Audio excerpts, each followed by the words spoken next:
지루 피부염을 흔히 피부과의 감기라고 합니다. 그만큼 왔다 갔다가 재발이 잘 된다는 얘기거든요. 그래서 이런 경우 되도록이면 스테로이드 연고보다는 스테로이드가 전혀 없는 요즘 나오는 엘리델이라던가 프로토픽 같은 연고들을 많이 사용하게 됩니다. 안녕하세요. 피부과 전문의 장르입니다. 오늘은 피부과 외래에서 보면 가장 흔하고 가장 많이 오는 대표적인 질환이 지루 피부염입니다. 환자분들이 대부분 오는 경우 얼굴이 뒤집어져서 왔어요. 이게 모낭염이나 여드름이 아닌가요? 라고 오시는 경우도 있고, 저는 아무 특별히 얼굴에 바뀐 것도 없고 화장품이라던가 가정용 시술이라던가 이런 것도 해본 적이 없는데 얼굴이 이렇게 빨갛게 올라왔다거나 자기 피부 같지 않다고 보십니다.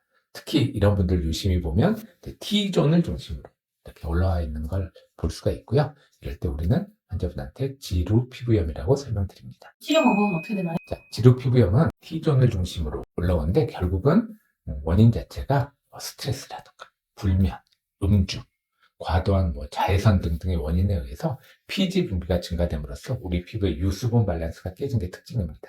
그러다 보니까 피지 분비, 유분이 많은 T존을 중심으로 일어나게 되고 각질의 형태나 아니면 피부 자체를 이거 자기 피부 같지 않는데 라고 느낄 정도로 피부에 뭔가 막이 쓰여진 듯하다고 보통 환자분들이 얘기를 하십니다.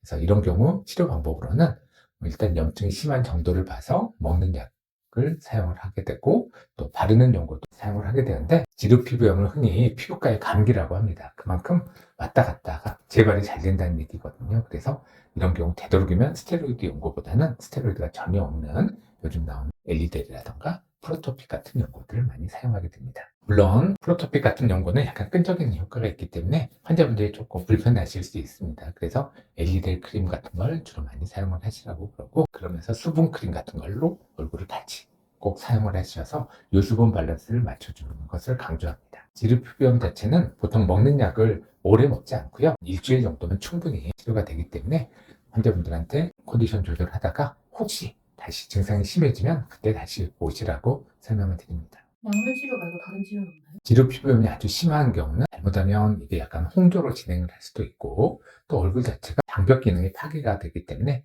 피부가 굉장히 민감해지는 그런 피부가 될 수가 있습니다. 그래서 그런 경우에는 피부 장벽을 좀 회복시킬 수 있는 그런 초음파 관리라던가 피부 면역을 증강시키는 더미오 같은 그런 관리적인 치료를 병행하게 됩니다. 또 지루 피부염을 아주 오래 앓으시거나 홍조, 얼굴 자체가 너무 붉은 경우에는 이런 관리적인 치료로 해결이 안 될 때는 이제 혈관 레이저를 이용한 대표적인 XLV 같은 치료로 피부 전체적인 톤을 밝게 하는 치료를 병행하기도 합니다.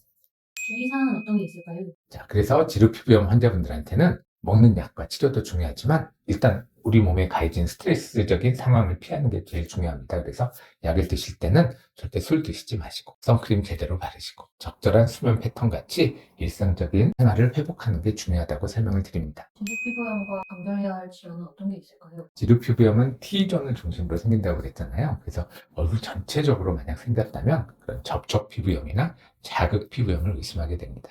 또한 미세한 염포 같은 게 올라오는 여드름도 지루 피부염과는 구분하라는 대표적인 질환입니다. 저는 일단 얼굴에 T존을 중심으로 뭔가 트러블이 올라왔는데 당장 병원에 가기는 힘들다. 그런 경우는 일단 그 수분크림이라던가 보습크림 같은 걸 먼저 발라보시고 증상이 호전되지 않으면 그때는 피부과 전문의가 있는 피부과 전문의 병원을 가보시는 게 좋겠습니다. 오늘은 피부과 외래에서 가장 흔하게 보는 대표적인 피부 질환, 지루 피부염에 대해서 알아보았습니다. 감사합니다.